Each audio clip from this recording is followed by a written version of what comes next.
होतच। आता 3 वर्षानं का होईना वाघमारे साताऱ्यात आलेत। मग म्हणलं आता ह्यो चान्स सोडायचा नाही, म्हणून आम्ही सगळं प्लॅनिंग केलं। मान्य आम्हाला सध्या चुकलं आमचं, पण एका गोष्टीचं समाधान आहे की तुझ्या चेहऱ्यावर आनंद बघितला आम्ही दिवाळीत।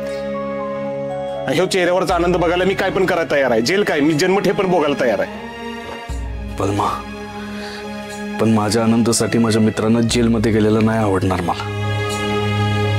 सत्या, हे बघ, मी ही बळवंताला साथ दिली ते तुझ्या आनंदासाठीच, आणि यासाठी मला कितीही अडचणी आल्या तरी मी सहन करेन। पप्पा, पण एकदा माझ्या कानावर घालायला पाहिजे होता ना तुम्ही। मी एवढा विषय वाढूच दिला नसता। ह्यात तुमची चूक आहे असं म्हणतच नाही आहे मी, पण वाघमाऱ्यांचा आधीच माझ्या बाबतीत लई मोठा गैरसमज झालाय। त्यांना असं वाटतं की मी खुनी आहे, माझ्या हाताला निष्पाप लोकांचं रक्त लागलंय, आणि त्यात हे असं झाल्यावर ते अजून राग करणार माझा।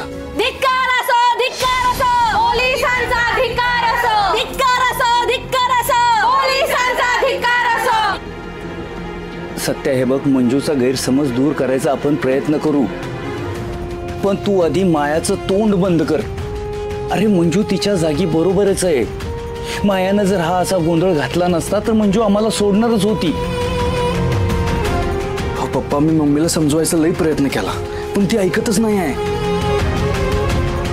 आणि वाघमारे बी हट्टाला पेटल्यात। दोघींच्या मध्ये माझं मरण होते। हे बघ सत्या, पहिलं तू बाहेर जाऊन मायाला आवर।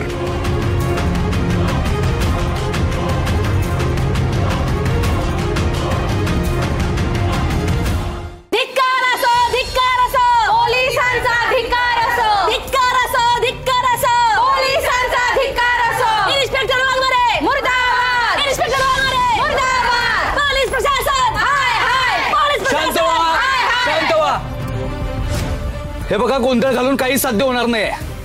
मी आता स्वतः वाघमारे मॅडमशी बोलून आलोय। काय म्हणलं मॅडम? सोडणार आहेत ना हो आमच्या मम्मी साहेबांच्या हजबंडला आणि बलमाजींला? नाही सोडणार त्यांना आता लगेच। बघितलं का कशी मुजोर पोलीस आहे ती, हेकेकर पोलीस आहे ती।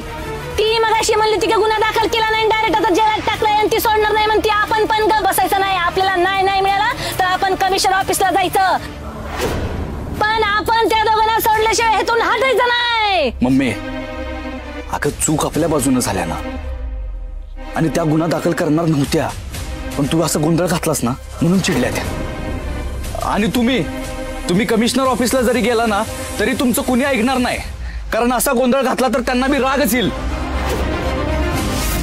मम्मी साहेब, सत्या दादा म्हणतात ते अगदी बरोबर आहे।